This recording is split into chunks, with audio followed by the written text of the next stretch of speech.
唔經唔覺，財政預算案已推出1個月時間。呢份財政預算案喺立法會絕大多數議員舉手贊成之下獲得通過。按道理呢個應該係展示改革求變嘅魄力，讓市民睇見成果嘅關鍵時刻。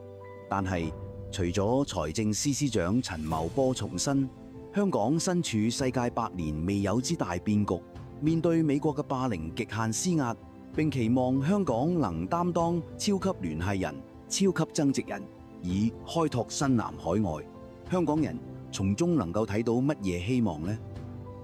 當呢份財政預算案喺立法會進行討論嘅時候，立法會議員嘅提問非常斯文，基本上連一啲質詢嘅問題都冇。陳茂波喺總結發言中就社福開支、公務員編制、飛機乘客離境稅同邊境建設費4項作出回應，看似理直氣壯，卻恰恰暴露咗視野狹窄、策略嘅蒼白。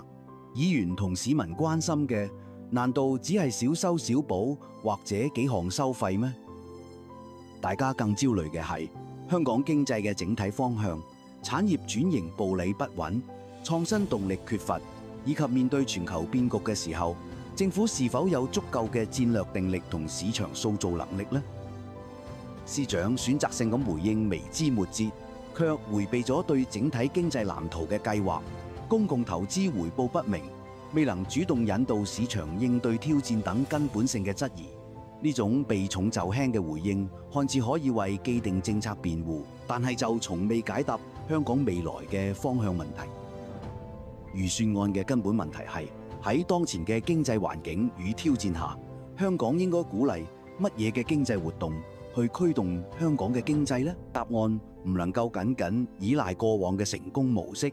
或者只係對現有傳統支柱產業進行修補同延續。更迫切需要嘅係前瞻性視野、決心同配套策略，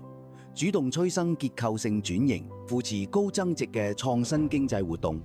而要真正實現呢一點，單靠政策嘅宣示或零星嘅資助，遠遠係唔夠嘅。呢份財政預算案俾人感覺係講咗當做咗，缺乏實質內容同執行力。正正係當前香港人對前景冇信心嘅原因。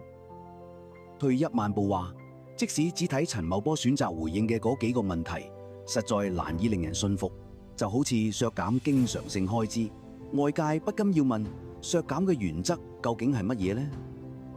目的係支持弱勢社群、關懷民生嘅價值觀，抑或只係為咗平衡賬目嘅數字操作呢？至於所謂削減公務員編制，更加係一場數字遊戲。削減名義上懸空嘅職位，根本就冇觸及現有人手。市民期望政府提升效率，打破官僚主義。點解唔真正大刀闊斧、精簡架構、裁減冗員呢？而增加離境稅，更明顯迴避咗核心問題。市民近年選擇離港消費或外遊，真正原因喺邊度呢？離境稅由現時120蚊增加至200蚊，唔通明年嘅復活節長假期，市民就會留港消費咩？如果問題根源在於香港自身嘅吸引力同競爭力下降，尤其被高昂租金蠶食嘅營商環境同生活質素，咁加徵離境稅，除咗為庫房帶嚟16億元嘅額外收入之外，究竟能發揮乜嘢戰略作用呢？國際形勢變幻無常，地緣政治緊張，美國嘅保護主義同單邊關稅措施為全球經濟蒙上巨大嘅陰影。不止香港呢艘小船要安然航行，所有經濟體都喺度揾方法乘風破浪。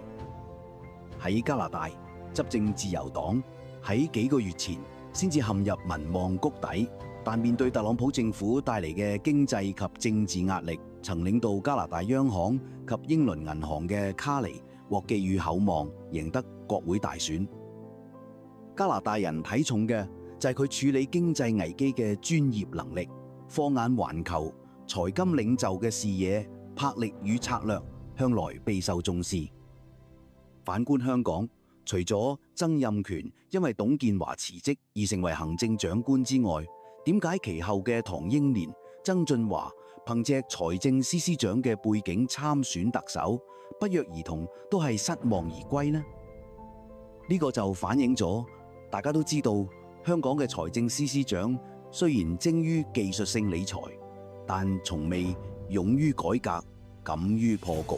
更諷刺嘅係，陳茂波喺擔任立法會會計界議員時，曾公開表示，財政司司長作為特區政府財金政策嘅第一人，社會會有極大期望，並促請當局檢討稅制、地價政策、資源分配。點解自2017年出任財政司司長之後，佢本人亦成為咗一個滿足於維護固化嘅守成者？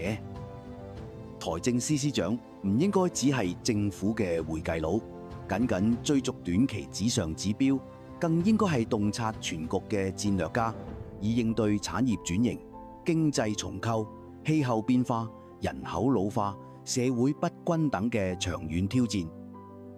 財政司司長應該係塑造市場嘅設計師，運用政策工具創造有利於共同福祉嘅市場環境。財政司司長應該係實踐公義嘅改革者，喺運用公共資源時堅守原則，確保公共投資能帶嚟廣泛社會效益，實現風險共擔、成果共享。亦應該敢於推動必要嘅制度改革，令公務員團隊靈活應變、敢作敢為。更應該具備政治智慧同埋溝通能力，團結社會各界，推進嗰啲對香港未來至關重要嘅改革。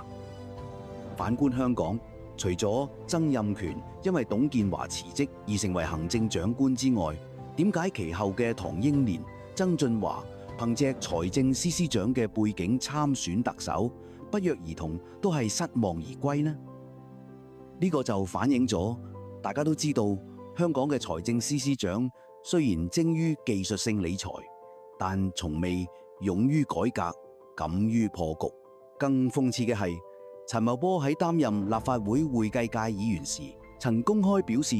財政司司長作為特區政府財金政策嘅第一人，社會會有極大期望，並促請當局檢討稅制、地價政策、資源分配。點解自2017年出任財政司司長之後，佢本人亦成為咗一個滿足於維護固化嘅守成者？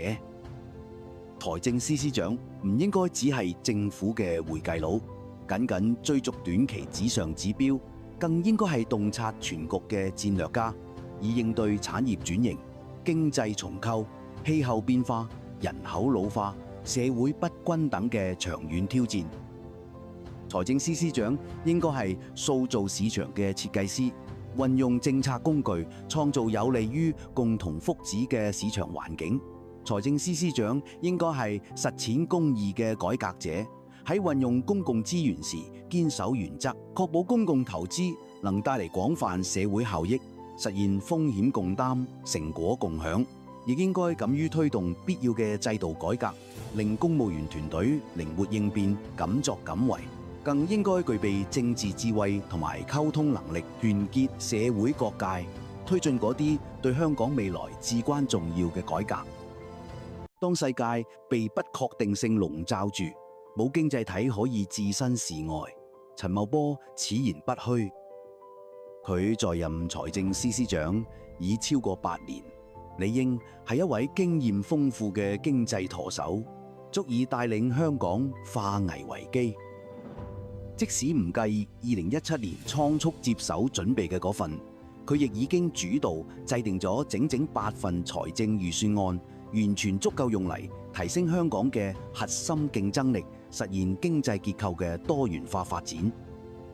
但係現實卻係經濟結構嘅深層次矛盾至今未解，新興產業發展遲遲未成氣候，連蹤影都睇唔見。面對外部衝擊嘅應對更顯被動，甚至與人不堪一擊嘅感覺。過去8年，如果有過乜嘢經濟規劃呢？最新嘅呢份預算案，結果喺立法會獲得近乎所有人支持通過，只有2名在席議員冇舉手。但事實上，唔少議員已指出，香港正面臨回歸以嚟最嚴峻嘅危機。有人擔心北部都會區未能吸引私人市場嘅資金參與，甚至有人唔客氣咁批評官員缺乏應有嘅擔當同埋勇氣。不過，議員喺表決時似乎亦冇擔當同勇氣，好似唔係好明白中央所講嘅支持政府施政係乜嘢意思，更加拿捏唔到批評嘅邊界喺邊度。但長遠嚟睇，呢個豈不正係以香港嘅經濟前景以至發展前途作為賭注呢？我哋是時候需要一位具備破局魄力，能夠引領經濟改革嘅新司長啦。至少唔使再讓立法會議員明年重演呢個局面，一邊痛罵預算案未能大刀闊斧解決深層次問題，另一邊佢又再次無奈地舉手支持通過，香港仲尷尬唔夠咩？